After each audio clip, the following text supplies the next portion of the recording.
Hello friends, welcome to our YouTube channel civil services dream. तो friends, आज की इस वीडियो में हम लोग यूपीपीसीएस 2021 की टेस्ट सीरीज का टेस्ट 79 सॉल्व करेंगे। ठीक है, इसमें साइंस के क्वेश्चंस देखेंगे। तो आइए स्टार्ट करते हैं।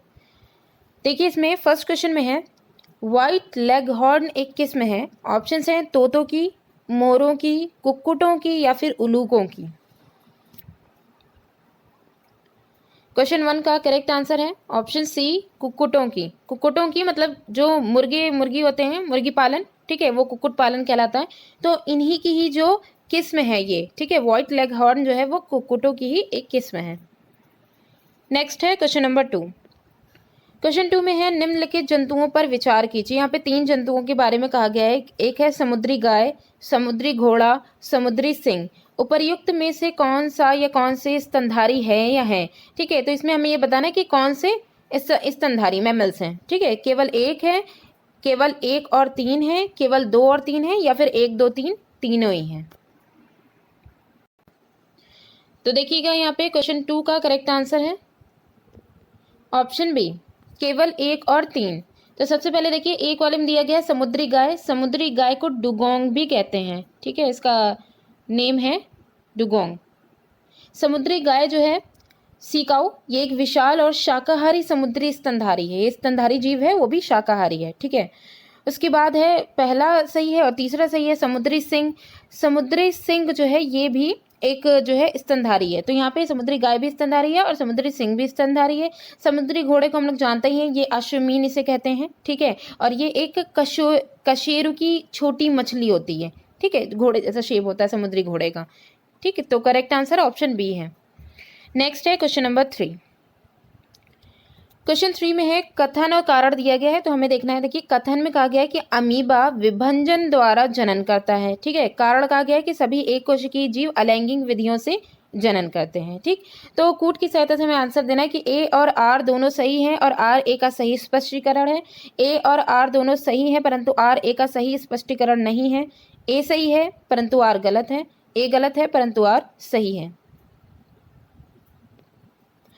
तो देखिए, क्वेश्चन 3 का जो करेक्ट आंसर है वो है ऑप्शन ए। ए और आर दोनों सही हैं और आर ए का सही स्पष्टीकरण है।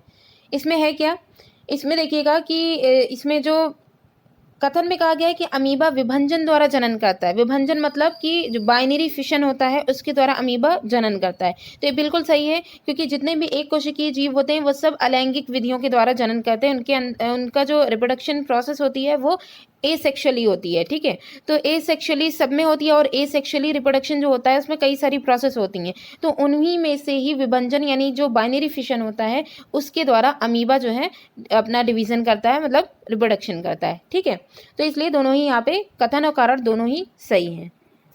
नेक्स्ट क्वेश्चन देखिए, क्वेश्चन नंबर 4। क्वेश्चन 4 में है निम्न में से बेमेल को ज्ञात कीजिए। ऑप्शंस हैं फिजियोलॉजी, साइकोलॉजी, पैथोलॉजी और बैक्टीरियोलॉजी। तो इसमें से बेमेल कौन है। तो देखिएगा, क्वेश्चन 4 का करेक्ट आंसर है ऑप्शन बी, साइकोलॉजी।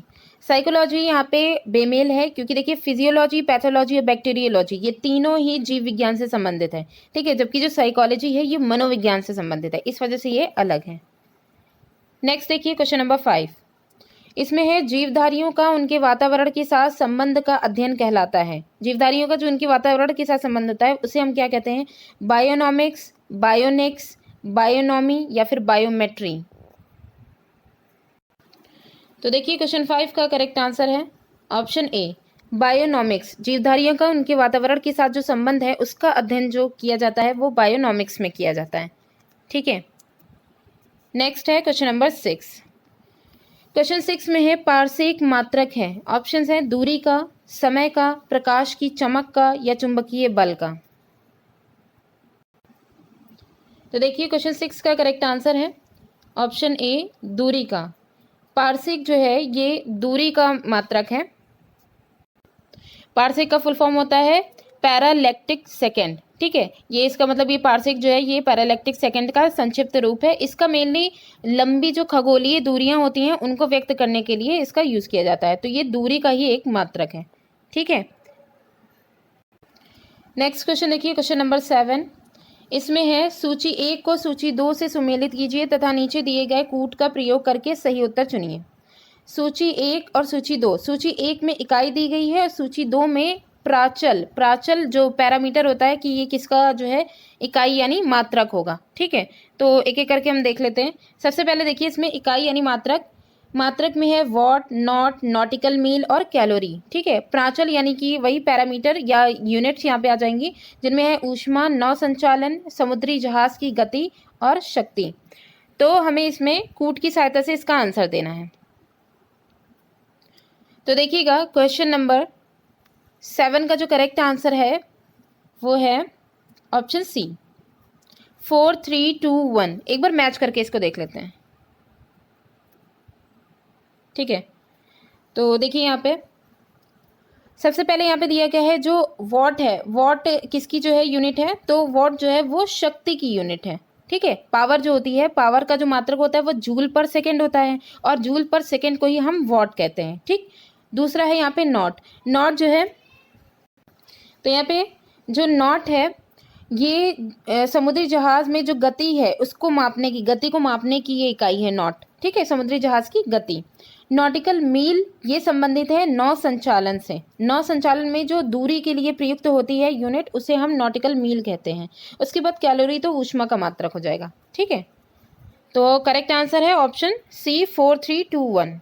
नेक्स्ट देखिए क्वेश्चन नंबर 8 में है सागर की गहराई मापने की युक्ति कौन सी है। ऑप्शंस हैं इवेपोमीटर, फेदोमीटर, हाइग्रोमीटर और नेफोस्कोप। तो क्वेश्चन नंबर 8 का करेक्ट आंसर है ऑप्शन बी, फेदोमीटर। फेदोमीटर जो है इसके द्वारा महासागर या सागर की जो गहराइयां हैं उनको मापा जाता है। ठीक है, नेक्स्ट देखिएगा क्वेश्चन नंबर 9। क्वेश्चन नंबर 9 में है निम्न में से कौन सुमेलित नहीं है। तो इसमें देखिए एनीमोमीटर वायु की चाल, पायरोमीटर उच्च ताप, टैक्यूमीटर दाबांतर, सेक्रीमीटर शर्करा युक्त विलयन की सांद्रता का मापक। तो हमें ये बताना है कौन सा सही सुमेलित नहीं है या सुमेलित नहीं है। तो देखिए यहाँ पे क्वेश्चन 9 का करेक्ट आंसर है ऑप्शन सी। देखिए यहाँ पे टैक्योमीटर जो है वो दाबांतर से संबंधित यहाँ पे बताया गया है। ठीक है, तो ये सही सुमेलित नहीं है क्योंकि देखिए टैक्योमीटर जो है वो एक प्रकार का सर्वेक्षण उपकरण है, एक सर्वे करने के लिए इसका यूज़ किया जाता है।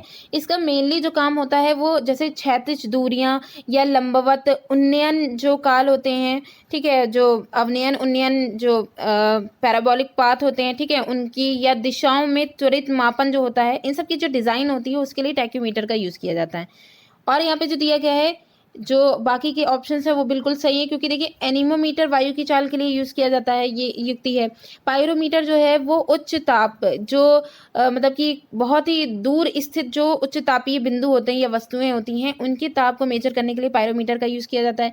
सेक्रीमीटर जो है वो शर्करा युक्त विलयन की जो सांद्रता है उसका मापन के लिए इसका यूज़ किया जाता है। ठीक है, तो करेक्ट आंसर हमारा ऑप्शन सी है टैक्योमीटर, जो कि दाबांतर से संबंधित नहीं है।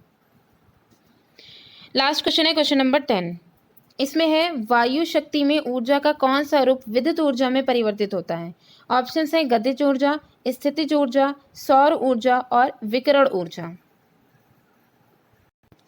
यहाँ पे देखिएगा क्वेश्चन नंबर 10 का करेक्ट आंसर है ऑप्शन ए, गतिज ऊर्जा। वायु शक्ति में ऊर्जा का कौन सा रूप विद्युत ऊर्जा में परिवर्तित होता है, गतिज ऊर्जा। क्योंकि देखिए बहती हुई जो वायु होती है उसमें जो ऊर्जा उत्पन्न, मतलब मेनली हम कह सकते हैं बहती हुई वायु जो होती है उसमें पवन ऊर्जा होती है। ठीक है, उसको हम पवन ऊर्जा कहेंगे।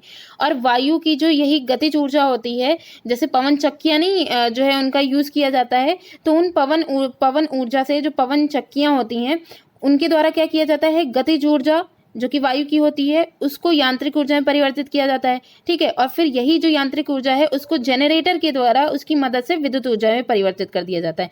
तो मेनली अगर हम कहेंगे तो वायु शक्ति में ऊर्जा जो है उसमें गतिज ऊर्जा जो है वो विद्युत ऊर्जा में कन्वर्ट होती है। ठीक है, तो फ्रेंड्स आज की वीडियो यहीं पे ही एंड होती है। Thanks for watching.